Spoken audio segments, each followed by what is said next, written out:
안녕하세요. 10월 첫째 주 선지학교 새 이름을 주셨어요 라는 제목으로 사도행전 11장 19절에서 30절 말씀 우리 함께 살펴보겠습니다.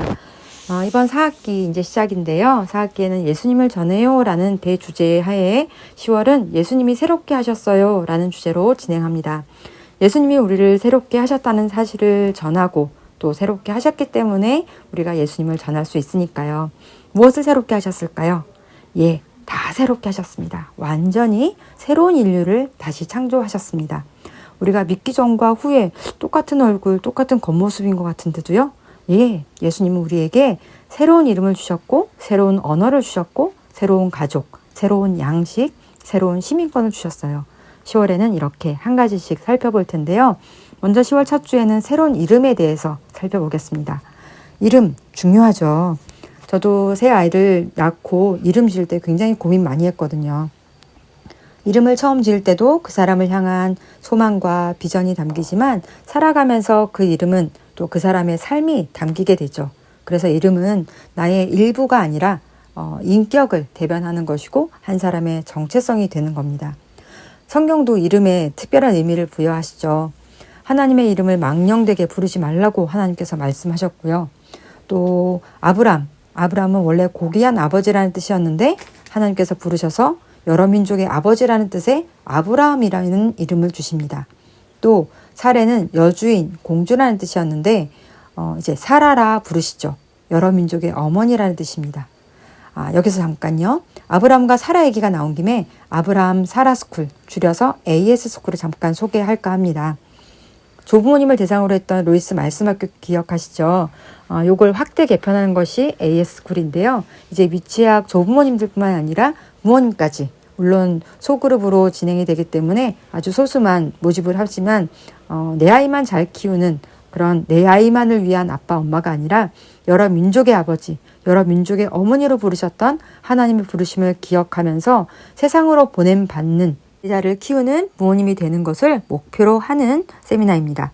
10월 28일에 개강을 하는데요. 개강은 영유아기와 가르치는 우리 작년, 노년에 이르기까지 한 사람이 태어나서 어떻게 성장하고 발달하는지 전생의 발달 과정에 대한 강의로 진행이 됩니다. 이 강의는 영아부, 유아부, 유치부 학부모님과 교사들에게 모두 오픈돼요. 그래서 회비는 무료고요. 다음 주부터 신청을 받을 텐데 유아부 선생님들도 오셔서 유익한 시간이 되시길 바랍니다. 아무튼 이렇게 이름은 그 사람의 정체성이기 때문에 굉장히 중요합니다. 그래서 예수님께서도 우리에게 새로운 이름을 주셨어요. 그 이름이 무엇인가요? 바로 그리스도인입니다. 최초로 그리스도인이라 불리게 된 것은 안디옥 교회였는데요. 왜 예루살렘 교회가 아니라 안디옥 교회에서 처음 그리스도인이라고 불리게 되었을까요? 안디옥은 수리아 지역, 지금의 시리아 지역이죠. 시리아 지역의 수도로서 로마 제국 내에서 로마, 알렉산드리아 다음 가는 세 번째로 큰 도시였어요. 예루살렘에서는 직선거리로 약 500km 떨어져 있는데 서울에서 부산까지 직선거리가 약 390km입니다. 이렇게 먼 곳까지 믿는 신자들이 오게 된 것은 얼마 전에 예루살렘에서 있었던 기독교 박해 때문이죠. 스데반이 돌에 맞아 죽은 그 사건 때문입니다. 그렇게 흩어진 사람들이 복음을 전하는데요. 그곳에서 만나는 사람들 중 유대인에게만 복음을 전했대요. 하나님을 알고 메시아를 기다려왔던 자들이니까 하나님이 보내주시겠다고 약속하시고 우리가 기다려온 메시아가 바로 이 예수님이야 라고 전한 거죠. 그들에게 하나님은 유대인의 하나님이었고 예수님은 유대인의 구세주였던 거예요. 그런데 그 중에 예루살렘이 아닌 구브로, 그리스 동쪽에 있는 키프로스라는 섬인데요. 이곳에서 온 사람들, 그리고 구레네, 아프리카 리비아의 수도였던 구레네에서 온 사람들이 안디옥에 와서 헬라인들, 즉 헬라 지역에 살면서 헬라어를 쓰는 유대인이 아닌 이방인들에게도 주 예수를 전파합니다. 그러자 수많은 사람들이 믿고 주께 돌아왔대요. 하나님을 모르는 저 사람들이 예수님을 믿겠어? 했는데 그들이 또 복음을 듣고는 그저 관심을 가지고 교회에 기웃기웃한 것이 아니라 믿고 주께 돌아왔다고 해요. 그런데 수많은 사람들이 믿고 주께 돌아온 이유를 성경은 뭐라고 하냐면 21절에 보면 주의 손이 그들과 함께 하심에 라고 얘기를 합니다. 그들의 전도 프로그램이나 전략이 좋아서 말솜씨가 유창하고 유능한 자들이 전해서 혹은 그들의 열심과 열정 때문이 아니라 주의 손이 그들과 함께 했기 때문이란 거예요. 왜 주의 손이 그들과 함께 했을까요? 이방인들에게도 복음을 전하는 것이 하나님의 뜻이었기 때문이죠. 그래서 성경은 주께 돌아왔다고 합니다. 돌아온 것은 이곳에서 출발했다는 얘기죠. 주님으로부터 출발한 자들, 떠났던 자들이 다시 돌아왔다는 이야기입니다. 예루살렘 교회는 이 소식을 듣고 바나바를 안디옥에 보내죠. 헤드쿼터였던 예루살렘에서 이게 무슨 일인가 확인하러 사람을 파견한 거죠.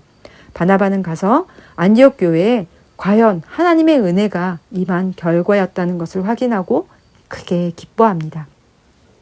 성경은 바나바를 소개하기를 바나바는 착한 사람이요 성령과 믿음이 충만한 사람이라. 바나바와 같은 좋은 지도자가 온 것으로 인해 안디옥 교회는 또 더 많은 사람이 모이는 거죠.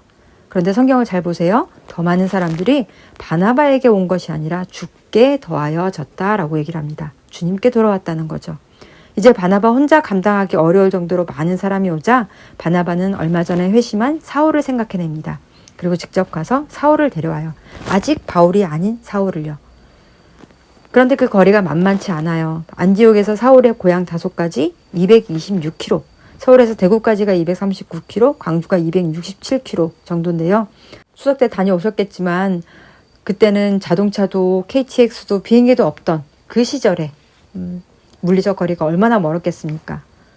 게다가 사울은 얼마 전까지만 해도 교인들을 박해하던 자였기 때문에 믿는 사람들이 아직 경계하고 있었던 사람이에요.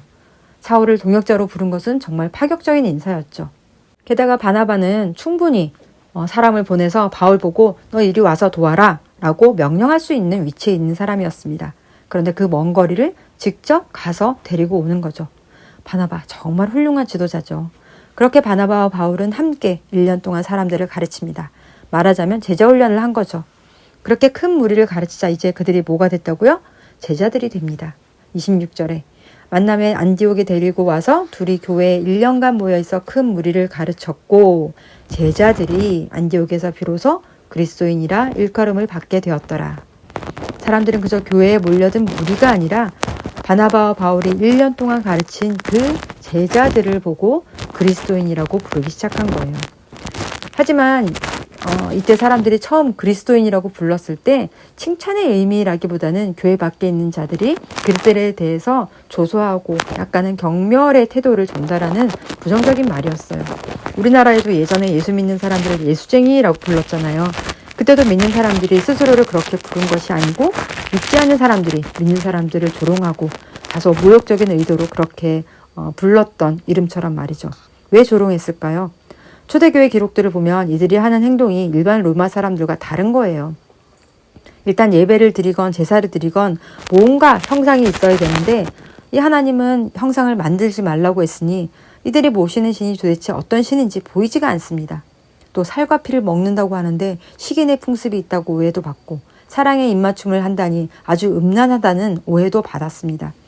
그런데 주인이 그리스도인이면 노예를 노예가 아닌 사람으로 대우하고 노예가 그리스도인이면 주인을 그 누구보다 충성스럽게 섬기고 사랑하는 거죠. 이기려 하지 않고 더 많이 가지려 욕심내지 않고 이웃을 돌보기 위해서 자신의 시간과 몸과 물질을 내놓습니다. 이렇게 예수님 믿고 따르는 제자들이 세상 사람들 눈에 뭔가 다르게 보였다는 뜻으로 그리스도인이라고 불린 거예요. 여기에는 큰 의미가 있습니다. 이제 예수님을 믿는다는 것은 유대교의 한 분파가 아니라 기독교 또는 기독교인이라는 정체성을 확보한 것이기 때문입니다. 무엇이 로마인이나 유대인들과 구별이 되었을까요? 앞에서 본 것처럼 예루살렘 교회가 아직 유대인이라는 테두리를 벗어나지 못하고 있을 때 안디옥 교회는 유대인과 이방인 사이에 놓여있던 높은 벽을 허물어버리죠. 복음을 이방인들에게도 전합니다. 유대인은 이방인을 철저히 배격하고 차별했는데 이 안디옥 교회 사람들은 예수 믿는 자들을 박해하고 죽이기까지 했던 사울의 과거의 이력도 함께 동역하는 데 문제가 되지 않았습니다. 유대인들은 많은 문학작품에서 사리에 밟고 머리가 굉장히 잘 돌아가고 굉장히 욕심 많은 캐릭터로 등장하죠. 나라를 빼앗기고 이렇게 흩어졌던 그런 역사적인 배경 때문에 다들 죽지 않으려고 안위를 도모하고 그래서 더 오래 더 잘 살기 위해서 부와 권력을 움켜쥐려고 하고 또 나는 하나님의 백성, 선민들이라는 그런 교만한 모습을 보여줬던 유대인들과는 달랐던 그리스도인들이었던 거죠. 그리고 그들이 어떻게 살았는지 보여주는 구체적인 예가 뒤이어 나오는데요. 예루살렘에서 온 선지자들 중에 아가보라고 하는 선지자가 있었습니다. 그 사람이 예언을 하기를 곧 큰 흉년이 있을 거라는 거죠. 그런데 그 이야기를 듣고 안디옥 교회는 부조를 합니다. 실제 글라우디오 황제 재임 기간 중에 주 45년에서 47년에 유대 지방뿐만이 아니라 이집트, 시리아, 그리스 지역에 걸쳐 큰 식량 위기가 있었다고 해요. 그러니까 안디옥 교회 사람들도 앞으로 있을 흉년의 피해자가 될 수 있었던 거죠. 그런데도 안디옥 교회는 그 이야기를 듣고 유대에 있는 형제들을 도왔대요. 누굴 도왔다고요? 유대에 있는 형제들. 자신의 안위를 도모하지 않고 다른 이들을 도와준 것도 도와준 거지만 유대에 있는 자들을 형제들로 인식하고 실제로 도와줬다는 거죠. 그 점이 다른 점이었습니다. 세상의 원리는 약자는 먹히고 강자가 살아남는 약육강식의 원리가 작용합니다. 상대적이고 경쟁적이죠. 그래서 남과 힘을 합쳐도 자신에게 이익이 될 때만 합니다. 심지어 남에게 뭔가를 줄 때도 그렇죠. 손해보고 파는 것처럼 광고를 하지만 그런 건 없더라고요. 남보다 앞서야 하고 남보다 더 많이 갖고 있어야 행복할 거라고 계속 가르칩니다. 하지만 예수님이 가르치시는 건 십자가의 원리였어요. 십자가의 겸손과 사랑입니다. 안디옥 교회가 보여준 모습이었죠.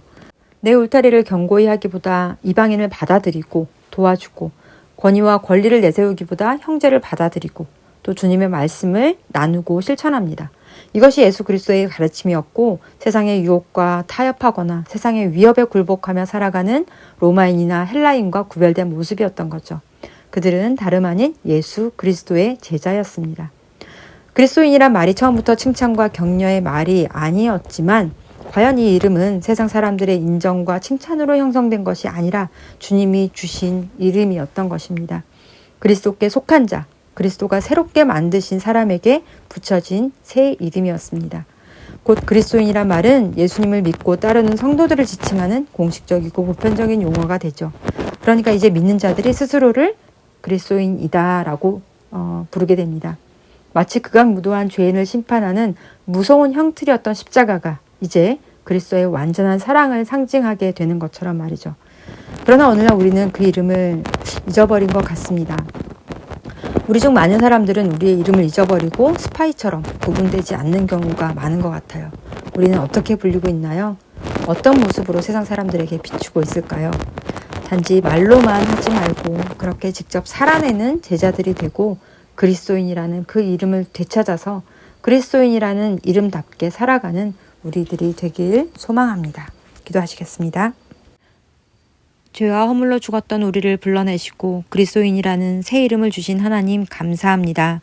예수 그리스도 안에서 새롭게 태어난 우리가 그 이름답게 살아갈 수 있도록 우리를 붙드시고 인도하여 주옵소서. 우리를 통해 예수 그리스도의 아름다운 이름을 높이며 전할 수 있도록 날마다 우리가 누구인지 기억하며 살아가게 하옵소서.